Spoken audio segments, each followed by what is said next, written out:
Nas últimas semanas vimos a notícia da possível criação de uma moeda comum de Brasil e Argentina para facilitar transações comerciais. Também vimos que o BNDES vai voltar a financiar obras em países estrangeiros e países com risco de crédito elevado, é exemplo da Argentina, que já deu 10 calotes internacionais. E estamos vendo o dólar em patamares mais baixos em relação ao real e outras moedas nesse momento em que os juros lá fora ainda estão altos, pensando na realidade americana, na casa ali de 4,5. E nessa hora fica a pergunta, será que vale a pena mandar capital lá para fora pagando mais barato agora para ganhar essa recompensa em juros e investir em renda fixa nos Estados Unidos? É sobre isso que falaremos nesse vídeo, mas eu já deixo a provocação e quero saber o que vocês pensam sobre isso. O que vale mais a pena, ganhar aqui no Brasil IPCA mais 6% ou investir no mercado americano para ganhar variação do dólar, que no longo prazo tende a ser para cima contra o real, mais 4,5%? O que você prefere?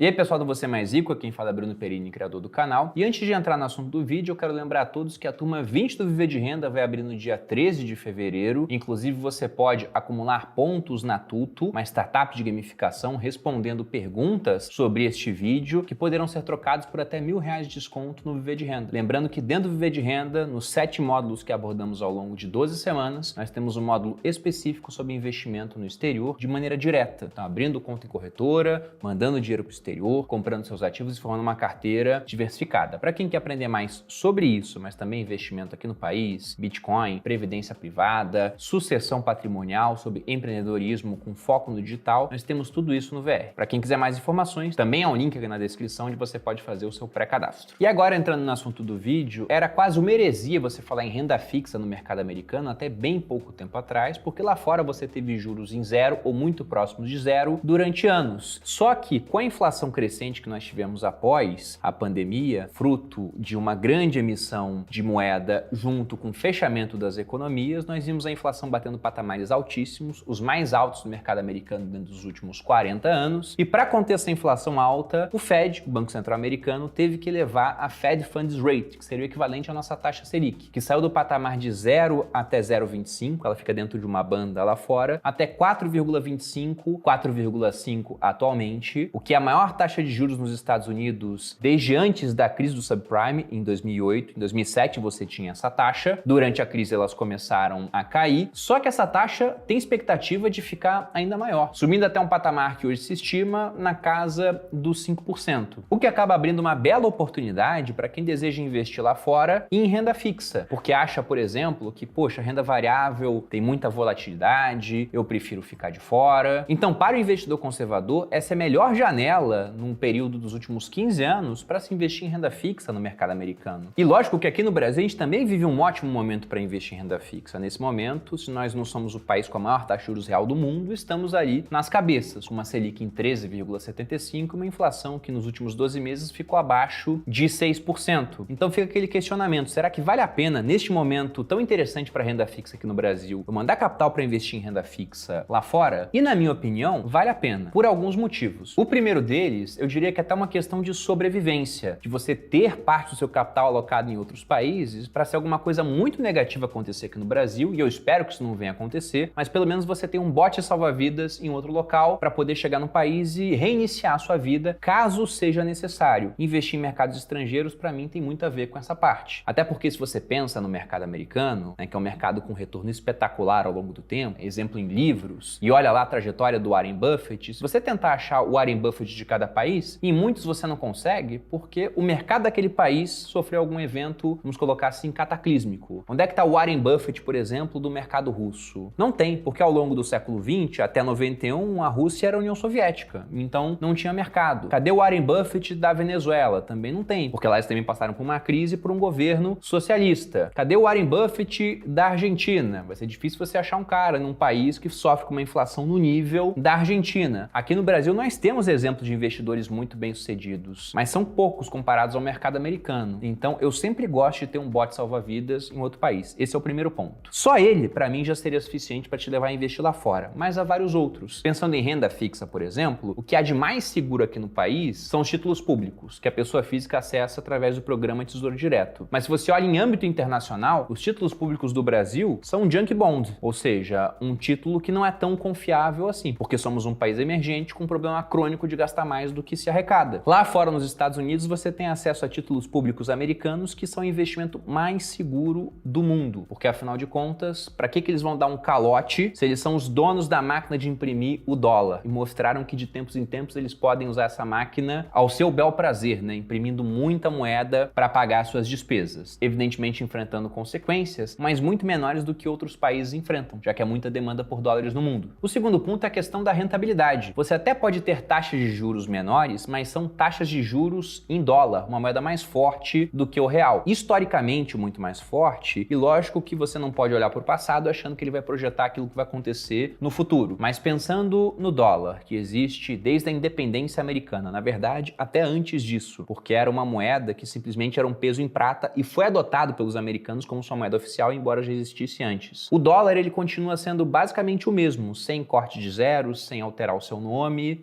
há mais de 240 anos. Já o real é uma moeda que tem apenas 28 anos, precedido por uma série de moedas que foram fracassos retumbantes. Será que o real vai continuar existindo ao longo do tempo? Que um retorno em real vai valer tanto a pena quanto o retorno em dólar? Então eu acho que o retorno em dólar, apesar dos juros menores, com a valorização do dólar, tende a ser maior. O terceiro ponto é a liquidez. Aqui no Brasil, os títulos públicos têm muita liquidez. Você consegue vender até no mesmo dia de volta para o Tesouro. Eles têm essa garantia de recompra. Vendeu até as 13 horas, você recebe o dinheiro naquele dia. Passou disso, fica para o dia útil seguinte. Mas se você vai para os títulos privados, mesmo aqueles que permitem que você se livre do título antes do prazo, como por exemplo CRIs, CRAs, debentures, você já não tem um mercado líquido. E aí você pode investir, por exemplo, via fundos. Há alguns ETFs já com cotas negociadas na bolsa, mas muito pouca liquidez nessa parte. Lá fora, o mercado de renda fixa é extremamente líquido. Então você consegue montar e desmontar as suas posições com uma fluidez muito maior. E liquidez é importante. De tempos em tempos aparece uma crise no mercado para ensinar aos novos investidores uma antiga lição, que liquidez some. E quando a liquidez de um ativo some, o preço dele despenca, porque para vender é muito mais complicado. Quem fica comprando debenture, CRI, CRA de maneira individual, talvez já tenha se deparado com esse movimento. Se quis vender antes do prazo, né? Até pensando na pouca liquidez, se eu vou pegar um desses investimentos em renda fixa, eu sempre penso na pior hipótese, carregar até o vencimento. E várias vezes eu opto por não pegar individualmente. Pegar a CRI, por exemplo, para mim é muito melhor via fundo imobiliário, igual eu faço lá na série Viver Difícil. E o último ponto é a questão da diversificação, que entra um pouco naquela parte que eu falei de sobrevivência, mas aquilo é pensando em um evento extremo. Eu acho que vale muito a pena você pegar o seu capital e aproveitar oportunidades em diferentes partes do mundo, porque eu duvido muito que as melhores oportunidades todas estarão simplesmente circunscritas ao território brasileiro. Acho bem complicado que isso venha a acontecer, ainda mais quando a gente pensa em comparação aos Estados Unidos, que são um país que cresce mais do que a gente, com menos inflação, com mais segurança jurídica, mais respeito à propriedade privada, coisas que ajudam na hora de empreender e devem gerar frutos melhores do que aqui no nosso ecossistema. E agora que a gente já viu por que vale a pena investir lá fora em renda fixa, vamos falar um pouco sobre os títulos que você vai encontrar lá fora. Enquanto aqui no Brasil, pegando primeiro os títulos públicos, a gente tem uma classificação entre indexados à inflação, pré-fixados e pós-fixados, lá fora a classificação ela vai mais pelo tempo de vencimento do título do que pelo seu indexador. Até porque lá fora a maior parte dos títulos são pré-fixados, já que os Estados Unidos não sofreram com inflação igual nós sofremos. Você não encontra um título pré-fixado negociado pelo Tesouro Direto que vai vencer daqui a 30 anos. Você encontra vários títulos lá fora com vencimento em 30 anos. Mas por esse período de tempo, o que você vai encontrar lá fora são os Treasury Bills, ou simplesmente T-Bills, que são títulos com vencimento mais curto, em até um ano. Você tem os Treasury Notes, que tem um vencimento intermediário entre 1 ano até 10 anos, e você tem os Treasury Bonds, que são títulos com vencimento mais longo, variando de 10 até 30 anos. Esses todos que eu citei aqui, pré-fixados. E geralmente, se você pega uma curva de juros, os títulos com vencimento mais curto, esses T-Bills, teriam que ter uma taxa de juros menor do que os títulos com vencimento mais longo, as T-Notes e T-Bonds. Porque, afinal de contas, há muito menos risco no curto prazo em comparação com as coisas que podem vir a acontecer no longo prazo. E quanto mais tempo você aceita emprestar esse dinheiro para alguém, é natural que você queira cobrar juros também mais altos. Só que não é o que acontece agora. Colocando aqui as taxas de juros da curva dos Estados Unidos, a gente vê que os títulos curtos estão com uma taxa mais alta em comparação aos títulos longos, com destaque aqui para a taxa de mais ou menos 6 meses, né, que está batendo em 4,8, já estimando que a Fed Funds Rate vai subir ao longo deste ano, até um patamar em torno disso, para depois começar a cair. É isso que se estima hoje para o mercado americano. Entre os títulos oferecidos pelo Tesouro Americano, estes prefixados que eu citei são os mais populares. Mas eu vou citar mais dois que eles eram praticamente relegados, mas ganharam um pouco mais de popularidade agora que nós vimos a inflação e os juros voltando a subir no mercado americano, que são os Treasury Floating Rates, que tem suas taxas de juros flutuantes. Vamos colocar assim que mais ou menos parecido como o nosso Tesouro Selic. E você tem os TIPS, que são os Treasury Inflation Protect Securities, ou seja, seria o equivalente ao nosso Tesouro IPCA aqui no Brasil. E enquanto aqui no Brasil os mais populares são o Selic e o IPCA, lá fora acaba sendo prefixado por conta de um histórico de inflação mais baixo. O que tem de novidade, que eu diria, é que lá fora, além dos títulos do governo federal, você também tem títulos municipais, isso a gente não tem aqui no Brasil, pelo menos não aberto ao investidor pessoa física, e você também tem todo um mundo de títulos corporativos com muito mais liquidez do que nós temos aqui nas nossas debêntures. E esses costumam oferecer, como são mais arriscados, juros mais altos. Só que é o mais arriscado meio que entre aspas. Qual é o risco de se emprestar dinheiro para uma Apple, por exemplo, para um Goldman Sachs, para um JP Morgan? É lógico que existe um risco, porque de tempos em tempos uma grande empresa pode quebrar, mas é um risco que ainda é muito mais baixo do que emprestar para grandes empresas brasileiras ou até para o governo brasileiro. Deixa aqui nos comentários, né, quem tem uma chance maior de dar calote em uma dívida em dólar, não em real, porque simplesmente o governo pode ir lá e ligar a máquina de imprimir reais, mas em dólar, quem tem mais chance de dar um calote? Um governo da Argentina, um governo do Brasil ou uma Apple, por exemplo? Poxa, Bruno, muito interessante isso, mas como é que agora faço eu, um investidor, para comprar esses títulos públicos americanos ou os corporativos? Pensando em título público, lá fora você também tem uma plataforma para dar acesso à pessoa física na hora de comprar esses títulos, mas é apenas para pessoa física que tem o Social Security Number, ou seja, o equivalente ao CPF dos Estados Unidos. Da mesma forma, inclusive, que acontece aqui com o Tesouro Direto. Essa plataforma, inclusive, tem o mesmo nome. Tesouro Direto aqui no Brasil é só uma tradução da plataforma americana e ele também só está disponível para quem tem CPF. Quem não tem que investir de outras formas. Da mesma maneira, a gente tem que fazer lá fora. Até algumas corretoras permitem que você compre uma unidade inteira de um título, mas é um valor que ele costuma ser muito alto. Fica lá acima de algumas dezenas de milhares de dólares, geralmente. Então a melhor forma de se investir lá fora em renda fixa, que é a que eu uso, é comprando cotas de ETFs americanos de renda fixa. Então, até por isso dá pra gente falar que a renda fixa lá fora é muito parecida com a renda variável, porque afinal de contas, ETFs são simplesmente fundos que têm suas cotas negociadas em bolsa de valores. Logo, essas cotas vão variar de acordo com as negociações? Vão. Então lá fora você nunca vai achar alguma renda fixa tão estável, por exemplo, quanto um Tesouro Selic comprando via ETF. Isso não vai acontecer. Vai ser uma coisa mais parecida, trazendo uma analogia para o nosso mercado, com o que está acontecendo com LFTS 11, que simplesmente compra títulos públicos pós-fixados, né?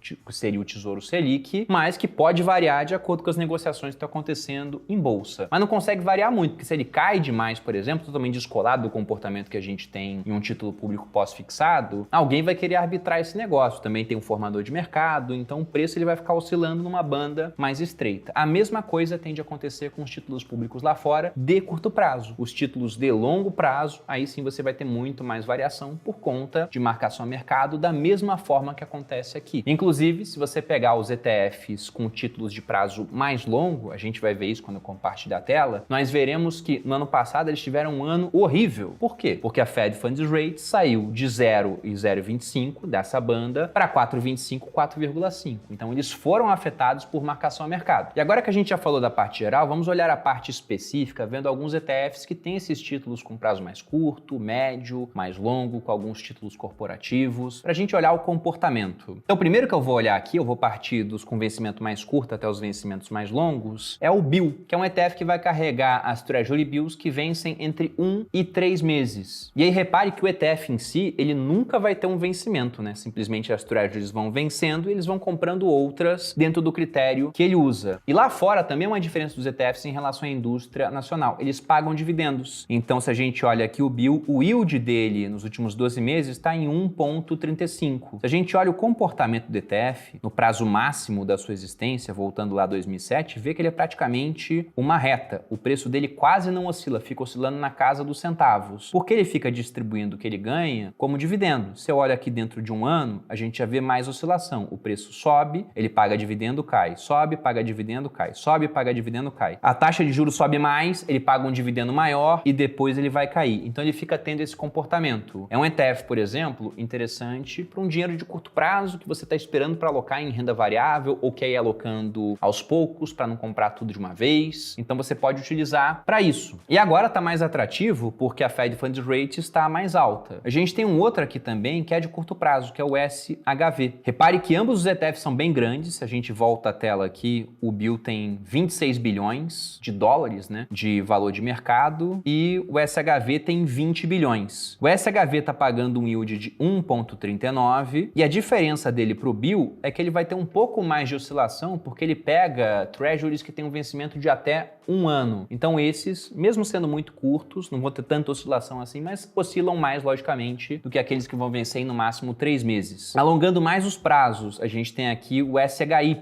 que pega títulos com vencimento entre 1 e 3 anos. Está pagando 1,3. Se a gente olha o gráfico dele aqui em torno de um ano, veja que ele está em queda. Por que isso está acontecendo? Porque, apesar de não ser o prazo tão longo assim, esses títulos já são submetidos à marcação a mercado. E na hora que as taxas de juros lá fora estão subindo, o preço dos títulos acaba caindo. Esse é um ETF que, particularmente, eu não tenho na minha carteira. Pelo seguinte, ele não é tão curto assim, a ponto de sempre apresentar um desempenho positivo. Não vou nem botar sempre, né? Porque pode ser que ele caia, dependendo da oscilação da taxa de juros. Posso ter um pouco de marcação a mercado ali, tanto no Bill quanto no SHV. Mas aqui você já vai ter um pouco de marcação a mercado, só que quando a marcação a mercado virar para o lado positivo, você começar a ter corte de taxas, ele não vai disparar, porque o prazo médio dos títulos que eles têm é muito curto. E aí, para ganhar com marcação a mercado, você tem o IEF, que pega títulos de 7 até 10 anos, já está pagando um yield mais alto, tem uma variação também maior no seu preço, se a gente olhar a parte percentual aqui da variação. Até consigo ver isso aqui em performance. Veja que está caindo nos últimos 12 meses 10% e está subindo neste ano 3,88%. Olhando o desempenho do ano, caiu 15% no ano passado. E se eu volto aqui,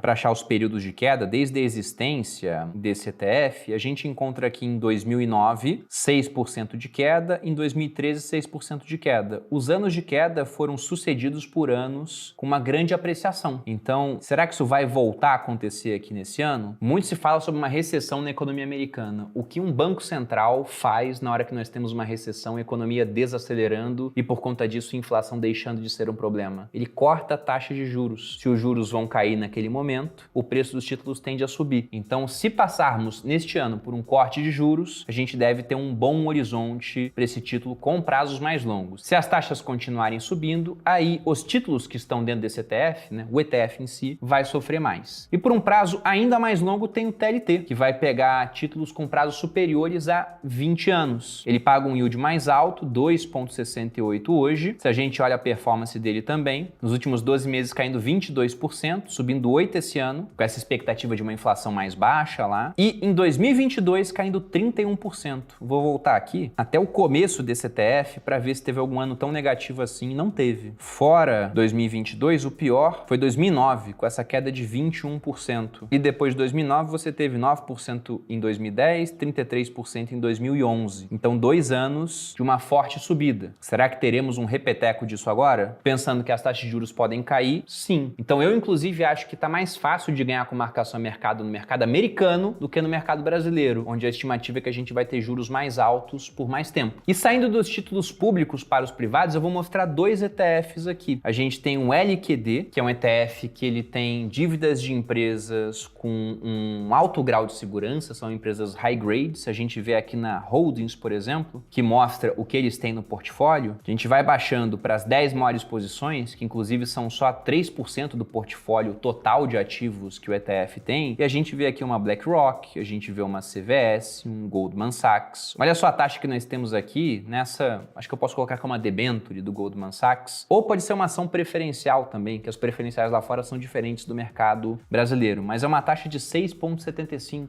Então o Goldman Sachs está prometendo 6,75 para esse ETF, mas dependendo do preço que ele está agora, se a marcação a mercado levou o ETF para baixo, você pode ganhar uma taxa até maior, porque 6,75 é comprando o título pelo preço que ele tinha quando foi lançado. Se o preço dele está menor agora, a taxa embutida acaba ficando maior. Então veja que são empresas conhecidas e empresas muito boas. E se você olha aqui, a gente vê a carteira, né? Na parte dos ratings, né? Das notas para o risco de crédito, o mais alto é dívida do governo, aqui, US Government. Depois você tem AAA, 2As, A. Então veja que do portfólio desse ETF, do LQD, a gente tem praticamente 50% acima do A. E o que está abaixo está aqui no BBB, que tem um nível de risco também, também menor, então são empresas de mais qualidade. Inclusive, se você pega classificações de risco do Brasil, ele costuma ficar nessa casa aqui, um pouco abaixo do A. É que isso vai variar da agência de risco. Se vai ser a Standard & Poor's, vai ser vou falar aqui Moody's, mas talvez eu esteja falando errado. Mas enfim, o Brasil vai ficar dentro dessa faixa. E se eu volto para olhar quanto que esse ETF paga de dividendos, ele está pagando 3,3, então um dividendo mais alto. E se eu vou agora para o PGX, ele está pagando 6,28. Dentro dos que a gente olhou até agora, ele é disparado o mais alto. Se eu ver em performance, com ele vai ter acontecido mais ou menos o que aconteceu com os outros. Sofreu com marcação a mercado, em 12 meses está caindo 9%, nesse ano está subindo quase 12%, ano passado fechado caiu 20%, e se eu volto no tempo para olhar os piores anos desse ETF, como ele existe desde 2009, ele praticamente só pegou quedas de juros nesse período, né? Teve uma leve subida durante um período, que foi aqui em 2018 e em 2013, mas quase não afetou esse ETF. Então, ele passou pelo seu pior ano da história, o que me faz acreditar que este ano e o próximo serão anos muito bons se tivermos quedas de taxas de juros. Mas enquanto isso não acontece, eu posso simplesmente ir comprando e ganhando um yield maior. Mas olhando a parte dos títulos que eles têm na carteira, você já vê uma concentração maior, as 10 maiores posições são 15% do portfólio, mas também são posições em nomes bem interessantes, Wells Fargo, JP Morgan, Citigroup, Bank of America, então não são empresas podres. E olhando no geral, na classificação de risco de crédito, eles praticamente não têm esses títulos na casa do A, e a maior parte do portfólio está aqui no triplo B ou com 2 Bs. Então já começa a ter mais risco, e não há almoço grátis, se ele está pagando mais é porque de fato há mais risco envolvido, mas é uma escolha que o investidor pode fazer para o seu portfólio, correr mais risco, talvez seja muito mais, né? Porque vamos lembrar que em 2008 essa classificação de risco aqui se mostrou uma furada, tinha muita coisa que era triplo A e de repente quando você foi ver não era nada, era simplesmente a agência dando uma nota que aquilo não merecia. Só que a gente pode entender também que houve evolução desde aquela era, né? Sei lá, o ser humano ele também não costuma mudar tanto assim. Então só tenha na cabeça que mais retorno vai ser igual a mais risco nessa parte. E tem um último ETF que eu vou mostrar aqui sobre isso, que também paga bastante dividendo, mas que eu quero destacar nesse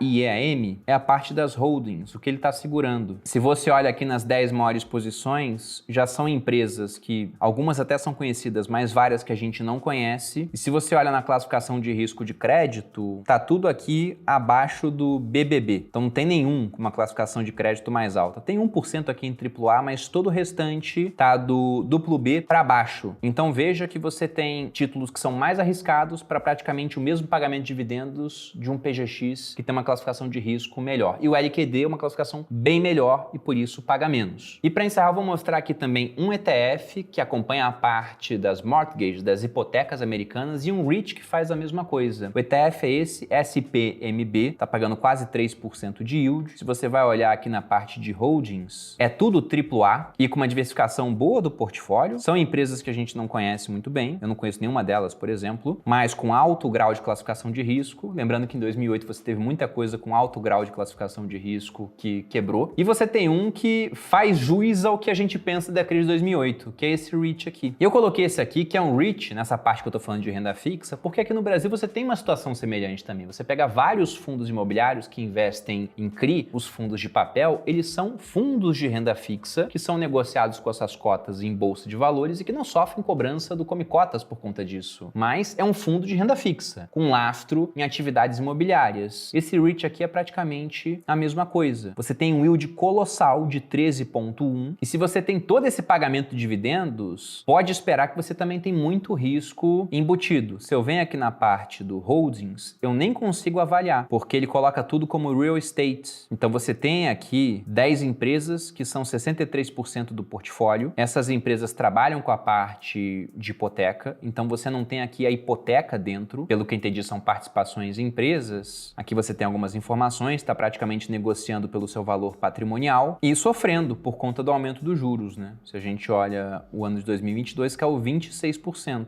E ele existe desde 2012, então não dá para ver como é que esse REIT teria se comportado em 2008. Talvez ele deixasse de existir em 2008. Então entenda que aqui você vai ter muito mais risco do que em tudo que a gente viu até agora, né? E é um REIT, já seria um primo do nosso fundo imobiliário, já não seria renda fixa, mas como aqui o nosso fundo imobiliário também tem essa questão do CRI, que é quase um fundo de renda fixa, achei que valia a pena mostrar. Lembrando que nada que eu mostrei aqui é uma recomendação de um ativo específico, tá? Simplesmente eu estou mostrando alguns nomes para que você possa possa entender como funciona o mercado americano. E para você que quer conhecer mais desse mercado, eu deixo novamente o convite para fazer parte da turma 20 do Viver de Renda. Lá dentro do curso a gente tem o módulo 5 para falar especificamente sobre os ativos americanos. Dentro da minha equipe de suporte, eu tenho um analista com mais de 25 anos de experiência no mercado americano, ele mora nos Estados Unidos. A gente tem lives sobre montagem de uma carteira de ativos, envolvendo nomes individuais, mas também ETFs, o que tem sido a minha preferência já há algum tempo. Então, para quem quiser saber mais disso, vou lembrar novamente que o link para que você possa realizar sua pré-matrícula está aqui na descrição do vídeo e que, respondendo o questionário da Tuto, você consegue acumular pontos para trocar por até R$1.000 de desconto na inscrição do VR20. Aproveite! E é isso, pessoal. Espero que tenham gostado de mais esse vídeo. Se você gostou, dê seu like, se inscreva aqui no Você Mais Rico, me siga nas redes sociais. Um grande abraço e até a próxima.